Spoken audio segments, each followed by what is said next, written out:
فرشتہ نہیں تھا یاد رکھیں، ٹھیک ہے۔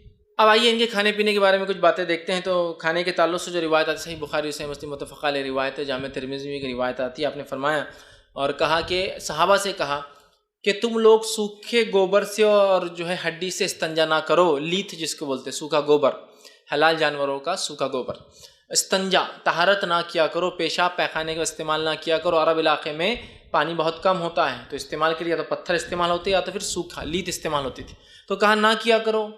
تو صحابہ نے کہا کیوں؟ تو کہا کہ کل رات آپ نے فرمایا میرے پاس جنوں کی ایک جماعت آئی تھی، انہوں نے کہا محمد صلی اللہ علیہ وسلم اپنی امت کو روک دیں کہ وہ ہڈی سے اور لیت سے سوکھے ہوئے گوبر سے استنجا نہ کرے، اس لیے کہ یہ نیک جن تھے، اس لیے کہ جس جانور پہ اللہ کا نام لے کر ذبح کیا جاتا ہے اس جانور کی ہڈی اللہ نے ہمارے لیے غذا بنا دی ہے، وہ ہمارے لیے گوشت بن جاتی ہے۔ تو جب کوئی حلال جانور ہم کاٹتے ہیں اللہ کا نام لے کے، جب اس کی ہڈیاں ہم پھینکتے ہیں نا تو جنوں کے لیے وہ ہڈیاں کیا بن جاتی ہے؟ نرم گوشت۔ اور کہا کہ وہ جو سوکھا گوبر ہوتا ہے، لیت ہوتا ہے حلال جانوروں کا، وہ جانور ہمارے جانوروں کی جو ہے غذا ہے، ہمارے جانوروں کی۔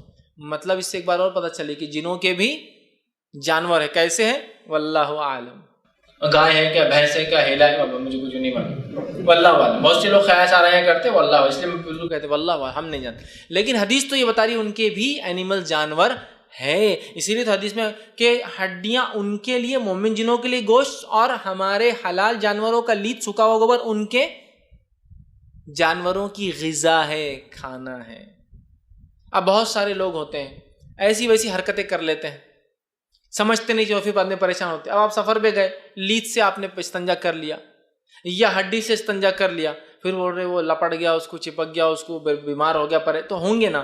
اب آپ کسی کے گھر جا کر اگر اس کا کھانا چرا لیں گے تو بٹ نیچرل وہ آپ کو رسپانس تو کرے گا نا، ہکال کے، مار کے، پتھر مار کے، لاٹھیوں سے ٹھوک کر، الگ الگ لوگ الگ الگ رسپانس دیتے ہیں۔ جیسے شہر میں اگر کسی نے کھا لیا تو لوگ بولیں گے یار آ کے گالیاں دیں گا، وہ گاؤں میں کھایا تو بولتے بھاگ بیٹا، اب لاٹھی پڑتی یہاں، تو کھانے والوں کو نہیں سمجھتا کچھ بھی، کیس ویس بھی نہیں ہوتا ان کا، جلدی بھاگو بس یہاں سے، اپنی جان بچا لو۔ تو ڈیپینڈ ہے، تو ہم غلطی کریں گے تو پھر پچھتاوا تو ہونے والا ہے۔ تو احتیاط کرنا چاہیے، ہم لوگ بہت سی اور احتیاط نہیں، جس کی وجہ سے ان کے باؤنڈریز کو ہم چھیڑ دیتے جا کر۔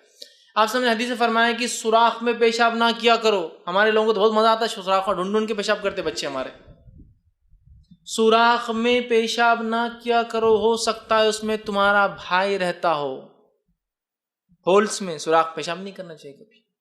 نبی اکرم صلی اللہ علیہ وسلم کو طہارت کرنا ہوتی تو آپ جاتے، مٹی جس مٹی پہ آپ طہارت کرتے، سبحان اللہ، آپ اتنے کانشیس تھے جس کو کہیں گے طہارت اور صفائی اور پاکیزگی کے معاملے میں، کہ جس مٹی پہ آپ پیشاب کے لیے بیٹھتے اس سے پہلے جہاں وہاں خطرے گرنے کا ڈر ہے اس مٹی کو اٹھا کے آپ ہاتھ سے ایسا کر لیتے تھے نرم، تاکہ پیشاب کی چھینٹیں نہ اڑیں، چونکہ اگر رف سرفیس ہوگا تو چھینٹیں اڑ سکتے ہیں، لیکن اگر مٹی نرم ہو تو پیشاب اندر چلا جائے گا۔ اتنی احتیاط کرتے تھے۔ سوراخ میں منع کیا، سوراخ میں کرتے پھر بولتے پریشان۔ اسی طرح آپ نے منع کیا ہے کہ اگر جو لوگ گھر میں اوپر رہتے ہیں اپنے اوپر والے گھروں سے گرم پانی یا خراب پانی سیدھے نیچے نہ پھینکو بلڈنگ سے، کیوں؟ ہو سکتا ہے تمہارا کوئی بھائی جا رہا ہو اور اسے تکلیف ہو۔ ظاہر سی بات ہے جس کو دیکھیں گے اسے پانی تھوڑی ڈالیں گے ہم، وہ تو گالیاں دیں گے نا، ایک اگر کوئی انسان ہے تو۔ اس سے مراد کیا ہے؟ تمہارا بھائی جا رہا ہو تکلیف ہو، جن ہے، گرم پانی ڈالو گے اسے لگ جائے گا۔ پھینکنا نہیں چاہیے، نہ اپنے پرنالوں میں ڈالیے، نہریوں میں ڈالیے، ڈائریکٹ نہیں پھینکنا چاہیے۔ اب یہ ساری غلطیاں ہم کر لیتے ہیں، پھر کیا ہوتا ہے؟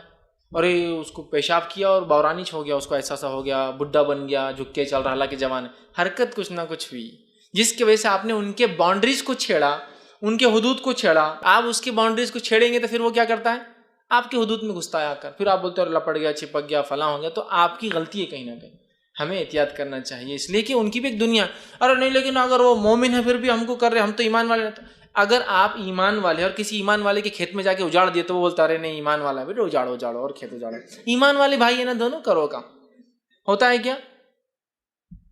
بدلہ لیں گا نا آپ سے، تو پھر وہ ایمان والا بھی جن ہوگا، تکلیف دیں گے تو کیوں چھوڑیں گے آپ کو؟ آپ چھیڑی مت، وہ بھی آپ کو چھیڑتے نہیں، ان کی اپنی دنیا، ہماری اپنا۔ ہاں ہم ان کے باؤنڈریز میں گھسیں گے اور وہ ہماری باؤنڈریز میں گھسیں گے تو پھر یہاں تناؤ پیدا ہوتا اور یہاں مشکلات ہیں ان کے لیے بھی اور ہمارے لیے بھی۔ تو احتیاط کریں یہ سب سے چیز۔ اسی طرح جو اب ان کی رہنے کی جگہ